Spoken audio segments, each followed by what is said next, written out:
আসসালামু আলাইকুম এভরিওয়ান, আমি Tasin. Welcome to my new video. আজকের ভিডিওতে জানাবো নতুন কবুতর প্রেমিকরা কিভাবে কবুতরের বাচ্চাদের খুব সহজ পদ্ধতিতে পাক বেঁধে লফট চিনাবেন।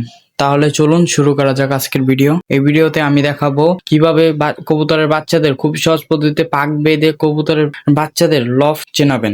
সাধারণত সুই সুতা দিয়ে খুব সহজে পাক বাঁধা যায়। পাক বাঁধার সময় খেয়াল রাখতে হবে যেন সেটা নরম হয় এবং কবুতরের জন্য আরামদায়ক হয়। আমি সুতা দিয়ে পাকটা এমন ভাবে বেঁধেছি যাতে কবুতরটা সেখানে বসে স্বাচ্ছন্দ্য বোধ করে। পাক বাঁধার পর সেটা লফটে এমন জায়গায় রাখলাম যেখানে আলো বাতাস ভালো যায়, কিন্তু বৃষ্টি বা ঠান্ডা লাগবে না। এটা শুধু বসার জায়গা না, এটা ওদের নিজের জায়গা চিনে নেওয়ার প্রথম ধাপ। কবুতরের বাচ্চার পাক বাঁধা নিয়েই ছিল আজকের ভিডিও। পরবর্তী ভিডিওতে কিভাবে প্রথম দিন কবুতরের লফটে ছেড়ে হাঁটালাম সেই ভিডিও পেতে আমাদের চ্যানেলটি সাবস্ক্রাইব করুন। আর ভিডিওটি ভালো লাগলে একটি লাইক শেয়ার করুন আর অবশ্যই সাবস্ক্রাইব করুন। তাসিন এন্ড পিজন্সের সাথেই থাকুন সবসময়। আসসালামু আলাইকুম।